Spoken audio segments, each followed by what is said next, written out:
Terima kasih Mas Angga, luar biasa ya. Itu rasa kekeluargaannya dapat yang disampaikan Mas Angga itu ya. Hebat. Nah, kita semua di AFC benar-benar merasakan memang sebagai keluarga yang ya itulah intinya bangga banget lah sama kawan-kawannya. Dan saya nggak pernah bosan ya untuk support kawan-kawan. Nah, jadi ini mungkin materinya ini kalau mau dibahas tuh bisa 1 bulan penuh tuh nggak selesai ya. Jadi nggak apa-apa, karena gagal ginjal ini aspeknya sangat banyak ya. Cuma nanti spill dulu, kita nanti bahas lebih ke permukaan ya, karena memang eh, untuk teknisnya, cara perhitungannya itu kayak contoh nih perhitungan konsumsi makanan ya nutrisinya, misalnya protein, kemudian konsumsi airnya, kemudian konsumsi gula, garam. Itu kalau misalnya kawan-kawan mau jago itu memang harus dihitung. Nah, sehingga kenapa? Karena kunci dari keberhasilan terapi gagal ginjal itu keseimbangan, ya, baik keseimbangan cairan, keseimbangan nutrisi, nggak kurang, nggak lebih itu. Poinnya itu kawan kan keseimbangan. Nah, makanya saya sering ngomong tuh memaksimalkan minum, ya, bukan banyak minum, memaksimalkan minum. Kenapa? Kalau misalnya kawan-kawan ada kebutuhan cairan misalnya 500 sampai 800 sehari, plus jumlah urin misalnya. Urinnya misalnya 100, misalnya 100 cc atau 200 cc, berarti 500 sampai 800 ditambah 200 misalnya. Berarti 700 sampai 1000. Nah, maksud saya ini kawan-kawan, kalau bisa kita diseribukan karena 500 sampai 800 cc itu air yang keluar lewat pernafasan, lewat keringat, dan lewat yang lain-lain kecuali lewat kencing. Nah, itu perkiraannya 500 sampai 800. Nah, jadi jangan kalau misalnya kita nggak memaksimalkan, contoh gimana sih dok cara memaksimalkan ya? Caranya kita berolahraga, keluar keringat, kemudian dapat provitamin D, kemudian yang lain-lain. Nah, itu yang saya sarankan kita maksimalkan sehingga minum minum kita lebih banyak dibandingkan kawan-kawan yang lain. Nggak tadi 700 ya, kita bisa sampai 1000 cc gitu tuh. Nah, poinnya di situ ya, keseimbangan. Saya sampaikan memaksimalkan keseimbangan yang bagus untuk tubuh. Kenapa? Ya memang regenerasi itu butuh cairan kawan-kawan. Sel itu butuh cairan. Nah, ini bertolak belakang dengan eh, pembatasan ya. Nah, disitulah nanti saya kasih triknya ya, tips and trick. Mudah-mudahan kawan-kawan bisa memahami ya konsep yang saya berikan itu keseimbangan ya. Jadi jangan sampai kawan-kawan nanti salah salah tangkap ya. Poinnya, konsepnya adalah keseimbangan ya. Jadi sayang nih kawan-kawan, ini materi yang sangat menarik sih karena pasti kawan-kawan akan temui ya, pasti nih ya. Nah, pasti nanti kawan-kawan akan temui pasien gagal ginjal ya. Karena kalau gagal ginjal ini itu salah satu yang disampaikan Mas Angga, tingkat kematiannya tinggi, ya, 5 terbesar, dan tingkat kecacatannya juga tinggi ya. Nah, kecacatan tuh dalam aspek ini aktivitas sehari-hari dia tergantung sama orang lain. Nah, itu ya. Nah, jadi sayang nih kawan-kawan kalau misalnya tidak dimaksimalkan ya. Mungkin di-share ya kalau kalau misalnya kawan-kawan ada yang penyakit cuci darah HD ya, prospeknya ya. Ini sekalian. Jadi kawan-kawan nggak capek. Gimana sih caranya edukasi ya? Gimana harapan? Bahkan nanti saya kasih prosentase keberhasilan terapi pada pasien gagal ginjal. Nah, itu ya persentasenya. Jadi lebih enak. Kawan-kawan nggak overclaim, tetapi sesuai dengan real kenyataan. Tapi kita bisa memaksimalkan potensi itu. Ya, oke, izin saya share screen ya. Langsung ya, sebentar, mudah-mudahan bisa bermanfaat ya bagi kita semua. Oke, sini ya share screen.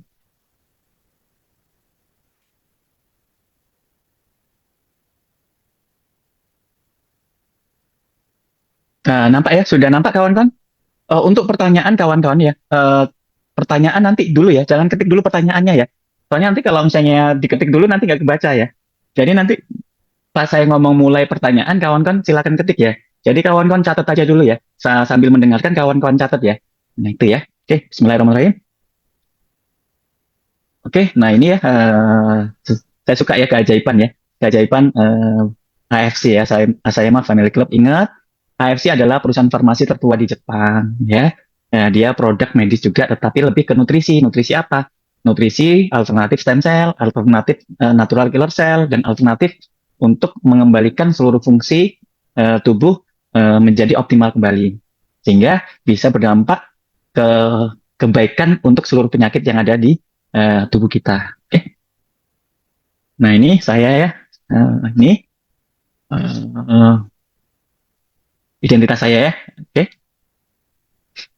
Nah ini ya. Ini kata bijak hari ini yang untuk ginjal ya. Ginjal sehat, hidup kuat. Itu penting ya. Jangan biarkan nih. Ini penting. Ada dua poin penting perusak ya. 80% perusak ginjal adalah gula dan garam ya. Gula dan garam ya. Gula membuat uh, sirkulasi di darah itu jadi jelek karena radikal bebasnya tinggi. Kemudian garam juga bisa menyebabkan radikal bebas tinggi, bahkan bisa menyebabkan tekanan darah. Nah, ingat ya, jadi jangan biarkan gula dan tekanan darah jadi pengkhianat ya. Gula ini silent killer, tekanan darah juga silent killer kawan-kawan. Jangan sampai kawan kan sudah gagal ginjal, udah terlambat, udah menyesal. Jadi kawan-kawan yang punya gula, yang punya tekanan darah, mohon dari sekarang kontrol ya. Kontrol itu dari pola hidupnya dijaga ya.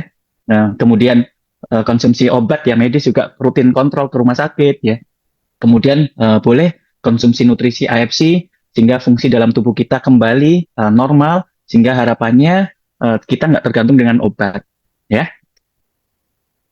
Ini ya, apa sih dok gagal ginjal dok? Nah ini ya, simpel aja kawan-kawan catat ya.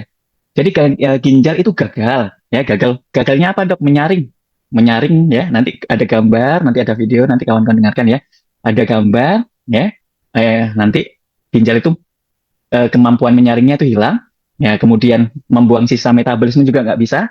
Kemudian nggak juga bisa menjaga keseimbangan cairan, keseimbangan elektrolit serta asam basa. Nah ini ya, penting jadi sampah menumpuk, cairan menumpuk, kemudian elektrolit ya, kayak kalium dan kawan-kawan, itu juga nggak bisa seimbang, bahaya untuk jantung dan kawan-kawan ya. Kemudian di dalam darah bisa asam, bisa racun, ke otak bisa kayak orang gila nih ya. Nah ini racun-racun yang ada dalam tubuh yang bisa menyebabkan kerusakan ya hampir di seluruh tubuh kita. Jadi kalau kawan-kawan yang disuruh cuci darah, ya fungsi cuci darah untuk ini kawan-kawan supaya racun nggak merusak lebih banyak. Kalau sel banyak yang rusak, ya semakin stres oksidatif, ginjal pun semakin cepat rusak. Nah dia kayak lingkaran setan. Kawan-kawan menunda cuci darah, ya, ya racun itu akan menumpuk lagi di dalam darah dan itu juga akan merusak ginjal lagi. Jadi EGFR-nya akan cepat jadi akan cepat turun ya, cepat rusak ginjalnya itu. Nah, jadi kalau misalnya kawan-kawan disuruh cuci darah, nah kawan-kawan boleh menunda, cuma ada batas waktunya. Nah, menundanya pun juga ada syaratnya. Kawan-kawan tergantung derajatnya juga. Kemudian kawan-kawan juga ada terapi yang akan dilakukan. Nah, kemudian dengan adanya kawan-kawan batas waktu, kawan-kawan bisa mengevaluasi apakah ini cukup ya dengan terapi yang sudah ada, apakah perlu dicuci darah? Nah itu ya, kawan-kawan konsepnya itu. Cuci darah itu bukan mengobati ya, cuma menyelamatkan nyawa ya, supaya racunnya itu cepat hilang, supaya kerusakan sel itu nggak makin banyak. Nah itu poin penting catat di situ ya. Nah terus dok, patofisiologinya ya, jadi darah itu nggak bisa disaring ya dengan baik ya. Kemudian produk metabolik ya, ingat tubuh kita itu metabolismenya tuh mengeluarkan sampah ya, baik makan ya protein itu kita pecah protein yang besar, kemudian nutrisi yang peptidanya, asam aminonya kita serap ya, kita diserap oleh sel. Nah sampahnya kayak ureum kreatinin itu dibuang di ginjal. Jadi kalau misalnya gagal ginjal nggak bisa itu buang urin sama kreatinin, pasti urin kreatininnya naik. Nah kemudian menjaga keseimbangan cairan dan elektrolit ya. Nah, kalau misalnya kawan-kawan nanti tanda awal gagal ginjal, kawan-kawan salah satunya cek ureum kreatinin. Kalau sudah agak berat, toksinnya udah banyak, nanti ada kandungan urea ya dalam darah yang tinggi ya, kemudian juga di urin ya. Nah, ini kawan-kawan boleh kita lihat sebentar, kurang lebih 4 menit ya, kawan-kawan lihat ya, lihat dulu ya. Oke, tunggu pakai suara, ini penting. Kawan-kawan, karena penjelasan saya akan berhubungan dengan ini, kawan-kawan silakan cek sebentar ya videonya ya. Oke, The kidneys nah, ini. are located on Oke, ini ya kawan-kawan silakan lihat dari anatominya, kemudian nanti ada gagal ginjal akut dan kronik ya. Ada sekitar 4 menit ya videonya. The kidneys are located on either side of the spinal column in the posterior abdominal cavity, behind the peritoneum. The functions of each kidney include filtration of metabolic wastes, fluids, and electrolytes from the blood during urine production, stimulation of red blood cell production, and regulation of blood pressure. Nah, ingat ya, di ginjal nggak cuma tadi ya mengeluarkan sampah, ya nggak cuma menjaga elektrolit, menjaga asam basa. Juga ingat ya, di ginjal itu juga di makula densa, dia mengatur hemoglobin yang ada dalam tubuh ya. Di ginjal itu penghasil eritropoietin ya, hormon untuk meningkatkan produksi dari hemoglobin. Kalau itu rusak di ginjal, maka HB kita akan senantiasa rendah ya, turun-turun terus. Nah itu. Nah, dan juga di ginjal, ingat ya, di ginjal itu dia darah disaring di situ ya. Sehingga kalau misalnya ada permasalahan di ginjal, dia salah satu pengatur untuk tekanan darah. Itu ya, fungsi dari ginjal. The medullary pyramid and outer cortex compose the renal lobe, the structural unit of the kidney. Branches of the renal artery supply each renal lobe. Ini anatominya ya. The functional unit of the kidney is the nephron. Nah, ini fungsional unit ya, sel. Sel ginjal itu namanya nefron. Nah, bentuknya unik kawan-kawan. Sel ginjal itu bentuknya unik ya. Aliran darah masuk, aliran darah keluar, aferen sama eferen, kemudian ada saluran kencing ya, tubular di situ ya, di kapsula Bowman nanti yang akan memfiltrasi, nanti menghasilkan urin. Nah, di situ kompleksitasnya. Jadi kawan-kawan, sel ginjal ini dia kompleksitasnya sangat besar ya. Ada darah, arteri, vena yang kecil-kecil, yang halus, kemudian ada kaliks ya, apa namanya, saluran dari urin ya. Kemudian di situ ada apa namanya, osmosis ya, perpindahan antara elektrolit ya dari aferen ke eferen ya di tubulus. Nah ini luar biasa rumit kawan-kawan kalau misalnya proses yang terjadi di ginjal. Jadi nggak mudah untuk kalau misalnya rusak nggak mudah untuk diperbaiki. Composed of the renal corpuscle and the renal tubule. The renal corpuscle is where initial blood filtration occurs. It consists of a spherical network of capillaries called the glomerulus, enclosed by a cup-shaped structure called Bowman's cap. Nah ini ya, darah kawan-kawan masuk ke, ini ada saluran besar ya, namanya aferen ya, pembuluh darah aferen. Nah kemudian kenapa kok dia bisa filtrasi? Dia ada pembuluh darah eferen yang ukurannya lebih kecil. Jadi dari besar, kemudian melingkar-lingkar, keluarnya itu pembuluh darahnya kecil, sehingga dia akan keluar ya, darah akan kayak seperti dipompa keluar. Nah disitulah mekanismenya. Jadi untuk sampah-sampah dipaksa keluar. Nah nanti yang bersih ke pembuluh darah eferen. Nah baru nanti di tubulus akan pindah-pindah lagi ya untuk proses osmosis. So, the size difference between the afferent arteriole and the efferent arteriole of the glomerulus creates the pressure that forces glomerular filtrate into Bowman's capsule. Reabsorption of water and other substances Ini occurs akhirnya in the renal tubule. menghasilkan urin kawan. 99% of the Tubuh kita glomerular menghasilkan urin. filtrate is reabsorbed as it passes through the parts of the renal tubule. Nah, ada beberapa zat ya, mineral dalam tubuh kita yang sudah masuk ke urin, itu bisa diserap lagi. Nah, ini fungsinya di tubulus ya, di tubulus renalis. Include Nah, ini langsung kita bahas ya. failure Nah, is the jadi, sudden loss of the kidney's ability. nah, kita bahas, tunggu sebentar, yang The kidneys gagal ginjal akut. Nah, ini, surgical ya, removal kawan-kawan. of kidney tract obstructions may be required. Nah, ini gagal ginjal akut ya. Chronic Gagal renal ginjal failure kronis, maaf, is the gagal loss ginjal of kronis. kidney function over a period of years. Ya, lihat selnya di glomerulusnya, dia udah mengeras kawan-kawan ya. Jadi nggak bisa dilewati darah, nggak bisa urin, nggak bisa keluar. Nephron function is lost as a result of systemic diseases such as hypertension and diabetes mellitus, or kidney diseases such as chronic glomerulonephritis. Nah, akhirnya apa? Nggak bisa keluar kencing ya kawan-kawan ya. Nah ini kita langsung masuk saja ya. Mudah-mudahan videonya bisa menerangkan sedikit ya. The kidney. Nah, oke. Nah, jadi kawan-kawannya langsung ya. Gagal ginjal dibagi dua, gagal ginjal akut sama gagal ginjal kronis ya. Nah, kalau gagal ginjal akut ya kawan-kawan nih. Nah, dia prosesnya cepat ya, bisa jam, bisa hari. Nah, seringkali bisa reversible. Jadi, kalau misalnya kawan-kawan ada yang di rumah sakit nih, ada, oh ini gagal ginjal harus segera di dicuci darah. Nah, dicuci darah itu bukan bukan semuanya gagal ginjal kronis ya kawan-kawan. Ada gagal ginjal akut di mana harus racunnya harus segera dikeluarkan, cuma fasenya fase akut. Nah, dia masih reversible. Nah, kalau yang gagal ginjal kronik, yang baru kemungkinan kalau misalnya nggak cepat kita cuci darah, bahkan cuci darahnya akan berlanjut terus-menerus ya. Kalau gagal ginjal akut, ini ya, poinnya kalau gagal ginjal akut, dia masih reversible, apalagi jika ditangani lebih dini ya. Penyebabnya bisa dari sebelum ginjal ya, prerenal, renal, sama postrenal.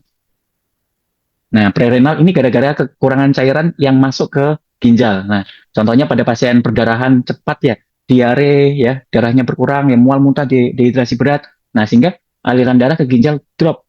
Nah, sehingga gagal ginjal akut ya, nggak keluar kencingnya. Nah, itu ya, nggak keluar kencingnya, sampah numpuk ya di dalam darah karena airnya banyak keluar tapi sampahnya nggak bisa dibuang lewat urin. Nah, sehingga numpuk sampahnya. Nah, kalau itu sampahnya berlebihan, kemudian pasiennya tidak bisa mengeluarkan kencing, itu segera harus dicuci darah. Ya, kenapa masih akut dan bisa kembali normal lagi. Nah, ya salah satunya ya ada hipovolemik, gagal jantung ya, kemudian shock, kemudian ada vasokonstriksi. Ini intinya tekanan darahnya mengecil ya. Nah, penyebabnya apa? Hati-hati dengan obat-obat ACE inhibitor ya, NSAID, obat steroid ya, hati-hati. Sehingga apa? Eh, aliran darah ke ginjal berkurang, GFR-nya turun, sehingga retensi urin kreatinin, ya sampahnya naik ya. Jika berkepanjangan bisa rusak. Nah, jadi akut bisa sembuh lagi, cuma kalau berkepanjangan bisa rusak. Ini agak agak medis banget ya. Cuma ini nggak apa-apa, ini nice to know aja. Yang di akhir nanti, yang di tabel-tabel kawan-kawan lebih dengarkan kan, lebih didengar ya. Nah kalau penyebabnya tadi sebelum ginjal ya, kemudian di ginjal apa dok? Nah ginjalnya rusak. Nah bisa glomerulonefritis ya. Saya banyak pasien genaps ya. Ada anak muda, anak kecil, tiba-tiba bengkak ya, kemudian apa namanya merah-merah lah bengkak ya. Nah setelah dicek urin kreatinnya tinggi, tensinya naik. Nah itu bisa glomerulonefritis akut ya, pasca Streptococcus genap paling banyak gitu.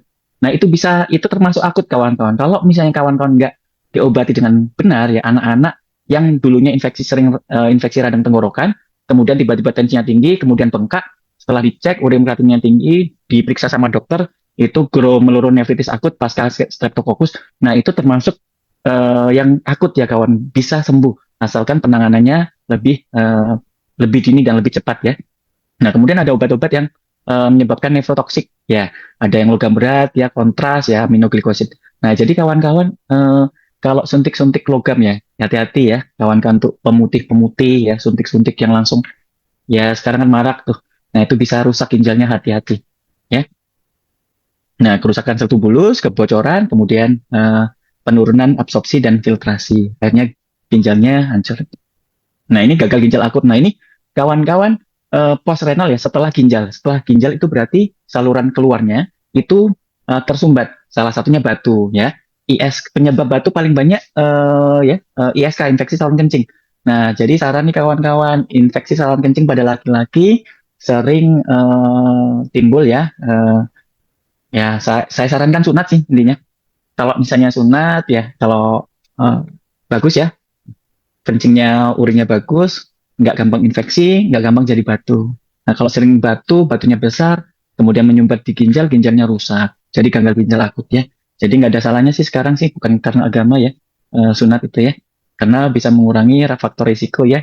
Nggak cuma infeksi saluran kencing, batu, kemudian mengurangi resiko kanker penis ya. Bahkan mengurangi resiko kanker serviks pada wanita karena bisa ditransmisikan. Nah, ini gagal ginjal akut nggak kita fokus banget. Nah, ini yang gagal ginjal kronik nih. Kita masuk ya. Kita masuk di gagal ginjal kronis. Ini yang kawan-kawan yang paling takut ya. Nah, jadi dia memang progresif ya. Karena itu tadi, kenapa progresif kawan-kawan? Kalau kawan-kawan nggak sudah tahu, urium kreatinnya tinggi. oh gagal ginjal ini masih grade 2, grade 1 ya, grade 3. Kawan-kawan santai aja. Waduh, bahaya. Kenapa? Kalau rusak ya, dia progresif. Sampah numpuk ini merusak sel. Ya nggak cuma sel ginjal, sel-sel yang lain. Kenapa? Dia meningkatkan stres oksidatif, radikal bebas ya. Akhirnya apa? Merusak sel yang lain rusak, sampahnya dibuang melalui air ya di ginjal. Jadi numpuk ya. Jadi tumpuk, makin menumpuk, makin menumpuk, makin rusak, makin menumpuk, makin rusak, makin menumpuk, menumpuk. Akhirnya apa? Progresif. Nah, jadi ingat ya, jangan main-main kalau misalnya sudah, ureum kreatinnya tinggi ya. Jadi berobat ke medis ya, supaya cepat pulih ya. Harapannya sel-sel nefronnya itu nggak rusak semua, yang masih bisa reversible. Ya, nanti ada sel-sel apa yang bisa diperbaiki sama sel-sel yang nggak bisa diperbaiki, ada tabelnya saya terangkan ya. Nah, intinya dia progresif. Racun harus segera dikeluarkan. Nah, kalau sudah gagal ginjal kronis, rusaknya di sel-sel tertentu, itu kawan-kawan irreversible, ya, tidak bisa membaik kembali. Nah, tetapi ada potensi nih. Nanti ada persentase, kawan-kawan lihat ya. Nah, ini berlangsung apa? Kawan-kawan tanpa sadari, kawan-kawan lebih dari 3 bulan, ya, meloyo, kemudian kawan-kawan nggak sadar. Nah, rusak-rusak terus, ya. Nah, setelah rusak tiap hari, tiap saat, lama-lama numpuk, numpuk, numpuk, numpuk, ginjal tiap hari, lebih dari 3 bulan, akhirnya dia irreversible. Penyebab utamanya ini nih, tadi, ya, ya, diabetes dan hipertensi paling banyak kawan-kawan. Nah, hampir 80% orang gagal ginjal itu penyebabnya diabetes sama hipertensi. Ya, parahnya ini dua-duanya saling melengkapi dia. Kalau hipertensi juga bisa diabetes ya. Diabetes juga bisa hipertensi. Ya, saling memperberat ya, hati-hati. Nah, nih ya mekanismenya kerusakan nefron ya. Kemudian nefron yang tersisa hiperfiltrasi sebagai kompensasi. Nah, yang rusak itu rusak. Yang nggak rusak dia kecapean, filtrasinya lebih banyak. Akhirnya apa? Kecapean rusak juga nanti. Makanya progresif ya. Nah, hiperfiltrasi jangka panjang terjadi sklerosis glomerulusnya, penebalan dan fibrosis. Nah, kemudian akhirnya apa? Terjadi penurunan GFR. Nah, yang kawan-kawan itu kan GFR ya, estimate ya. Itu ada estimasi ya, tergantung minum. Nah, kalau yang di ginjal itu, istilah ginjal itu ya, glomerular filtrate rate-nya, GFR-nya. Tapi kalau yang di lab itu EGFR ya, estimasinya. Nah, itu hampir sama ya, hampir mendekati dengan GFR. Nah, kemudian terjadi penurunan GFR, kemudian retensi ureum, retensi kreatinin, retensi kalium dan cairan ya. Kaliumnya banyak, kemudian cairannya di dalam tubuh banyak, akhirnya bengkak di paru-paru dan di seluruh tubuh. Nah, akhirnya apa? Tubuh respon kawan-kawan, mengaktifkan ras ya, renin, angiotensin, aldosteron sistem makin berat. Nah, jadi pembuluh darahnya makin vasokonstriksi, akhirnya hipertensi sehingga mempercepat kerusakan. Nah, jadi terjadi kesalahan mekanisme, bukan kesalahan ya. Tubuh sudah di ambang batas untuk menyeimbangkan kembali. Nah, sehingga akibat dari proses keseimbangan yang salah, kerusakan ginjal akan makin cepat. Nah, kenapa progresif ya? Nah, jadi kalau misalnya tubuh bengkak kan salah satunya nanti ras meningkat ya. Ras meningkat malah vasokonstriksi. Makin banyak yang rusak ya. Seperti itu ya kawan-kawan, keseimbangan yang salah. Oke, nah kalau di dalam tubuh apa saja dok? Nah, akumulasi ureum kreatinin, terjadi uremia ya. Ureum meningkat pada darah. Kemudian asam basa. Nah, terjadi asidosis metabolik. Nah, kalau asidosis metabolik kawan-kawan ya, bisa dibantu dengan asidosis respiratorik ya. Nah, ada keseimbangan metabolik itu nanti larutan buffer dan kawan-kawan ya, ureum dan kawan-kawan. Nah, jadi untuk pasien gagal ginjal, biar nggak asam, walaupun asidosis metabolik itu eh, terapinya itu bukan dari tarik nafas ya. Kalau asidosis respiratorik itu bisa dibantu dengan pola nafas ya, tarik nafas. Tapi tetap ya saya sarankan pasien gagal ginjal baik mau akut maupun apa namanya ini kronik, saya minta tolong tarik nafas ya panjang 10 kali setiap jam. Kenapa? Nanti ada uap air yang ada dihangatkan di paru-paru itu bisa keluar, ya bisa berkurang, ya ekskresinya bisa bertambah ya, bisa keluar. Yang kemudian oksigen yang tinggi di dalam darah akan memperbaiki asidosis ya.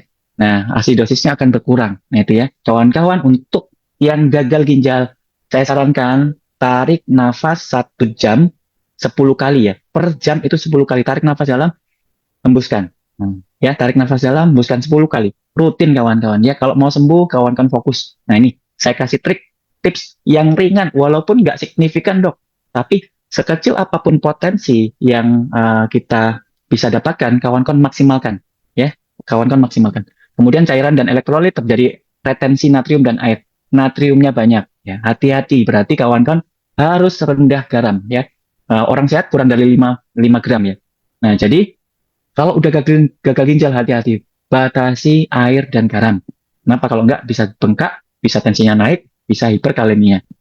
Kemudian, nah ini tadi kan ada kerusakan di sel di makula densa penghasil eritropoietin, sehingga di darah itu akan cenderung anemia. Nah, di tulang dan mineral hiperfosfat. Nah, di darah kita hiperfosfat sama hipokalsium. Nah, tapi oh ya, kasih sayang. Nah, di tulang ya hiperfosfat sama hipokalsemia. Akhirnya apa? Terjadi osteodistrofi di ginjal ya, kalsifikasi di ginjal ya. Jadi udah fibrosis, kemudian eh, ginjalnya mengeras, makin mengecil. Nah, kemudian di kardiovaskuler hipertensi, gagal jantung, kemudian di saraf bisa pasien saya itu karena racunnya banyak terjadi ensefalopati ngelantur kayak kesurupan. Nah, kalau misalnya di rumah yang gagal ginjal ngomong ngelantur kemudian kayak kayak kesurupan gitu. Nah, itu bukan kesurupan, nanti dibawa ke dukun ya, dibawa ke itu ya. Nah, dibawa segera ke rumah sakit untuk dicuci darah. Kenapa? Terjadi ensefalopati ya, keracunan di otak ya. Nah, ini biomolekulernya ya. Jadi ini penting kawan-kawan screenshot ya. Kenapa di sini saya terangkan potensi sel-sel itu bisa membaik apa enggak. Nah ini ya, yang pertama mekanismenya tadi ya, cedera nefron ya, kronik karena hipertensi, diabetes, racun, kemudian infeksi, kemudian hipoksia. Nah kemudian dia pelepasan sitokin proinflamasi, sehingga proses inflamasi awal ginjal, kerusakan awal ginjal dimulai ya akibat hipertensi, diabetes, racun ya, infeksi ya, kemudian hipoksia. Nah jadi yang hipoksia ini kawan-kawan bisa gampang nih. Jadi kawan-kawan tarik nafas banyak-banyak ya sebelum gagal ginjal. Jadi sering-sering latihan tarik nafas ya, itu bagus ya. Nggak cuma untuk jantung, nggak cuma untuk otak, di ginjal juga bagus. Nah, di darah juga bagus ya. Kalau oksigen tinggi, dia basah, ya nggak asam.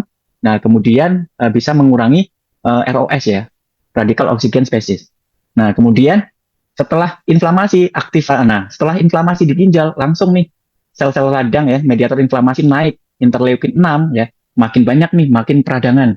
Nah, setelah inflamasi, kemudian terjadi peradangan kronis. Nah, kemudian akhirnya apa? Stres oksidatif meningkat. Nah, stres oksidatif meningkat, meningkatkan ROS, menurunkan glutathione ya, GSA, kemudian menurunkan superos dismutase ya, superoxide dismutase ya. Nah, ini akhirnya terjadi nekrosis kawan-kawan. Sel ginjalnya, nefronnya terjadi nekrosis ya. Setelah nekrosis kawan-kawan ya, kemudian ada diperberat aktivasi tadi RAS ya, angiotensin naik, aldosterone naik, kemudian vasokonstriksi. Akhirnya apa? Makin apa ya? Tadi mengeras, kemudian tekanannya makin tinggi, akhirnya apa? Protein keluar ke urin. Nah, akhirnya apa? Protein urin makin rusak ya, kayak ibaratnya saringan tuh makin didorong ya, akhirnya saringannya jebol. Akhirnya molekul-molekul yang harusnya nggak lewat di saring, dia keluar. Nah, akhirnya protein urin. Nah, ya, ini akhirnya hasil akhir kawan kan fibrosis ginjal. Nah, gagal ginjal terminal. Perlu dia dialisis atau transplantasi. Kenapa? Karena nefron fungsionalnya lebih dari 90% sudah hancur. Ya, hati-hati. Jangan sampai ini ya. Karena prosesnya sangat progresif. Makin lama makin berat, makin lama makin rusak, makin rusak, makin berat, makin berat, makin rusak. Nah, gitu ya kawan-kawan, progresif dan hati-hati. Oke, nah ini kawan-kawan. Nah, ini penyebabnya dulu ya. Penyebab gagal ginjal. Nah, jadi yang pertama dan kedua itu hipertensi dan diabetes. Diabetes dan hipertensi itu saling lomba ya, nomor satu nomor dua. Nah, jadi 35 sampai 40% gagal ginjal kronis itu dari diabetes, dari hipertensi. So, makanya kawan-kawan kalau punya hipertensi tolong dikontrol ya. Jangan hipertensi nggak apa-apa kok, saya nggak ada keluhan. Padahal tensinya 180. Ya, jangan. Karena dia silent killer, tiba-tiba ginjal nggak sanggup lagi, rusak. Setelah rusak makin cepat kerusakannya, progresif dia ya. Kemudian sama kalau gula, hati-hati ya, kontrol gulanya. Kenapa? Biar ginjalnya nggak rusak. Kalau udah rusak selesai ya. Nah, jadi gimana caranya? Nah, hindari pola makan tinggi garam ya, jangan stres, ini penting ya. Kemudian jangan sampai obesitas ya, kurang olahraga juga ya. Nah, kemudian hati-hati pola makan tinggi gula dan lemak ya. Nah, kemudian kalau yang lain-lain, glomerulonefritis ya, ada infeksi sama autoimun, kemudian poliginjal, penyakit ginjal polikistik karena ada faktor genetik ya, kemudian ada batu ginjal dan kawan-kawan. Jadi nomor satu, nomor dua adalah diabetes dan hipertensi. Ingat gitu ya. Nah kita bahas regenerasi dok. Nah ini lucunya. Kan dok, ini pentingnya kawan-kawan tuh konsumsi nutrisi misalnya AFC dok, kok nggak sembuh-sembuh dok? Ada yang salah nggak dok? Nah ini saya ulas kawan-kawan, gimana potensinya, gimana faktor perbaikan yang di dalam tubuh kita, ya. Nanti perbaikan apa saja spesifiknya di mana dok yang membaik? Ini akan saya bahas ya. Jadi ginjal bukan organ yang sepenuhnya regenerasi seperti hati. Hati itu enak, dipotong ya sebagian besar dia bisa tumbuh seperti semula. Hati itu luar biasa ya, tetapi tidak sepenuhnya non regeneratif. Nah ini ginjal tidak sepenuhnya regeneratif, ya, tetapi tidak sepenuhnya juga non regeneratif. Ya, tidak semuanya mati total, nggak bisa diregenerasikan. Ya, masih ada potensi. Ya, masih ada potensi, harus yakin ya. Nah, kemudian beberapa jenis sel ginjal masih dapat berproliferasi dan berdiferensiasi ulang setelah cedera, namun hanya sampai batas tertentu. Oke, kita bahas ya. Nah, ini mengapa regenerasi gagal nih dia? Kenapa regenerasi gagal tadi? Karena tumpuk menumpuk ya. Karena ginjal juga gagal ginjal disebabkan oleh sistem yang lain kayak gula darah tadi, kayak hipertensi, ya hipertensi mungkin dari endotel pembuluh darah, dinding pembuluh darahnya maupun yang lain-lain. Nah, oke ya, kenapa kok nggak cepat? Karena akumulasi dari kerusakan yang terus-menerus. Nah, inflamasi kronik. Nah, inflamasi kronik ini ya dipengaruhi oleh tumor necrotic faktor alfa sama interleukin 6 hingga menekan proliferasi ya. Ya, inflamasi kronik proliferasi dari sel tubular nggak jalan-jalan tuh. Ya, regenerasinya nggak jalan-jalan di sel tubular. Sel tubular tadi kan ada sel nefron sama yang tubul ya di urin ya. Nah, sel tubularnya kalau ada inflamasi kronik nggak bisa proliferasi. Ya, kemudian TGF beta sama dan fibrosis ya. Nah, kalau sudah fibrosis nggak bisa berdiferensiasi ya. Nah, stres oksidatif dari ROS merusak DNA, mitokondria sel progenitor. Nah, ini epigenetic lock. Nah, jadi kalau udah terjadi CKD, ada mekanisme di dalam tubuh kita terjadi epigenetic lock kawan-kawan. Dia dikunci regeneratifnya sehingga dalam kondisi off. Nah, ini yang susah. Kenapa kok susah? Nah, kemudian ada penurunan faktor pertumbuhan ya, EGF, IGF-1. Nah, ingat ya, kawan-kawan sering tuh kita lihat ya di subarasi ya. Apa dok yang naik dok? IGF-1-nya. Nah, di sini polanya nanti. Kenapa kawan-kawan ada potensi harapan untuk pulih ya. Hingga kalau EGF-nya turun, mengurangi kemampuan proliferasi dan diferensi dari nefron. Hasilnya respon regeneratif berubah menjadi respon fibrotik yang harusnya sel diganti sel nefron yang baru, rupanya nggak bisa. Sel nefron yang rusak diganti jaringan fibrosis, ya jadi kaku, mengkerut, mengecil. Ya kalau misalnya kawan-kawan USG, ginjalnya itu mengkerut, mengecil karena sel nefronnya diganti dengan sel fibrosis, sel jaringan ikat. Nah ini kawan-kawan silakan catat ya. Sel tubulus proksimal regenerasinya cukup baik ya, tapi terbatas. Podosit, nah sel ginjal ya, podositnya yang sel di dalam nefron ya, itu sangat terbatas. Nah ini dia. Endotel terbatas, kemudian fibroblast negatif ya, hati-hati. Sel-sel interstisial itu nggak bisa regenerasi. Kemudian sel progenitor ginjal ini yang paling penting ya, ada tetapi menurun saat inflamasi kronik. Jadi kawan-kawan kuncinya di sini inflamasi kronis harus kawan-kawan tekan ya sehingga apa sel progenitor ginjal harapannya bisa regenerasi ya. Nah ini potensial target terapi regeneratif ya dari stem cell. Nah oke, di sini. Nah kemudian endotel aman ya kawan-kawan dengar juga ya di subarasi itu juga bisa mempengaruhi VEGF ya. VEGF ini bisa dibantu dengan kondisi yang optimal yang disediakan oleh subarasi. Nah ini ya. Nah jadi memperbaiki endotel dari ginjal. Ya. Oke. Nah ini kawan-kawan silakan di screenshot ya. Ini penting kawan-kawan kalau misalnya saling baca-baca ya. Kawan-kawan yang punya gagal ginjal atau kerabat ya. Nah ini lebih lengkapnya tadi yang saya sampaikan. Nah karena ini ya. Nah ada kemampuan regenerasi yang menjadi potensial terapi kita. ya kita kaitkan dengan subarasi utsukushi. Nah, sel tubulus tadi ya cukup baik, sel podosit sangat terbatas, endotel glomerular itu terbatas, sel interstisial atau fibroblast tidak regeneratif. Nah, sel progenitor ginjal ada. Nah, potensial. Nah, ini fokus utamanya. Sel mesangial terbatas, sel endokrin ginjal ya, Johnson glomerul JG ya, sel JG itu sangat rendah. Nah, kawankan screenshot ini silakan ya. Nah, tapi nanti saya kasih persentase kok, tenang aja. Kawan-kawan screenshot aja nggak apa-apa sambil baca-baca ya. Oke. Nah, oke. Jadi gimana dok cara terapinya? Tadi nggak cukup minum air ya. Tadi temanya kan minum air, tapi saya terangkan dulu ya. Karena nggak semudah itu kawan-kawan minum, nggak cuma minum air aja, tapi cukup kompleks ya. Ginjal ini kerjanya cukup kompleks, bahkan kerjanya itu berat banget dibandingkan organ yang lain ya. Nggak pernah istirahat ya, karena darah disaring terus sama dia. Nah ya, apalagi kalau sel yang lain masih ada istirahatnya kawan-kawan. Kalau ginjal nggak istirahat, sama jantung juga nggak istirahat. Nah oke. Nah penelitian regeneratif CKD ini fokus pada stem cell terapi ya. Bisa MSC, bisa renal progenitor ya. Nah ini nanti kita bahas ya. Nah ini TGF, NF ya, yang untuk menghambat fibrosis, kemudian antioksidan molekuler.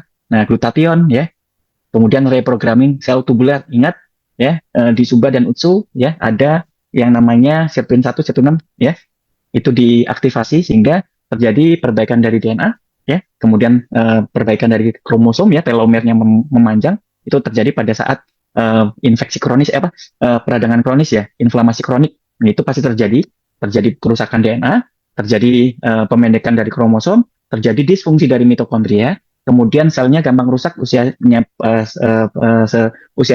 singkat, kemudian lingkungan sekitar sel itu banyak mediator inflamasi, jadi makin rusak sekitar-sekitarnya. Nah ini ya, semua kemarin kita bahas ya, insulin-like growth factor 1 dan kawan-kawan Subarasi dan Utsukushi juga bisa memperbaiki ya epigenetic drift dengan cara reprogramming ya. Oke. Nah, ini kawan-kawan langsung ya kita bahas di Suba dan Utsu ya, Suba dan Utsu langsung ya. Nah, Dok, peranannya ini kawan-kawan yang penting ya, yang kawan-kawan screenshot yang utama adalah yang ini. Nah, kawan-kawan screenshot. Nah, jadi regenerasi sel tubular bisa nggak dok? Nah, di Suba Gold ya dia akan meningkatkan IGF-1. Ya harapannya nanti proliferasi dan diferensiasi bisa mulai kembali.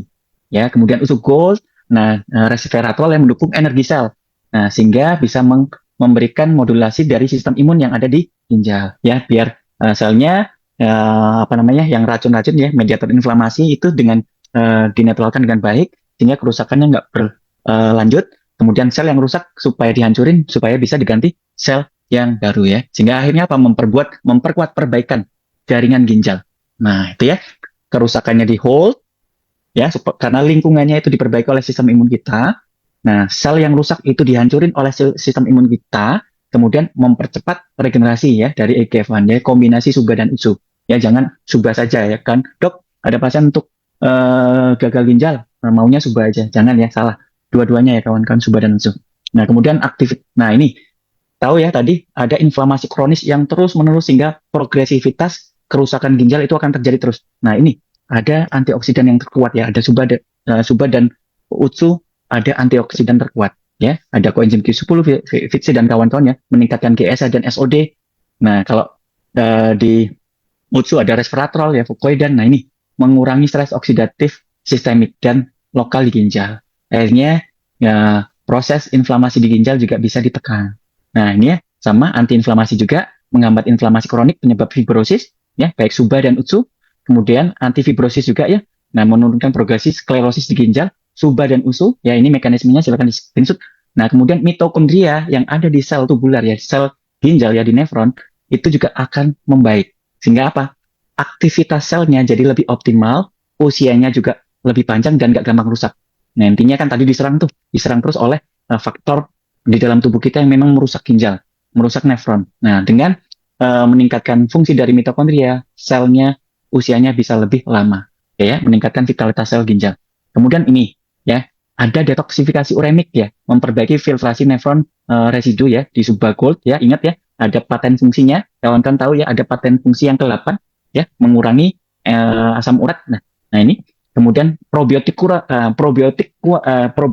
nih. Ini kawan kan ada penelitian, banyak penelitian erat kaitannya eh, aksis ya antara usus dan ginjal. Nah, dengan probiotik kawan-kawan. Nah, ini penelitiannya sudah banyak.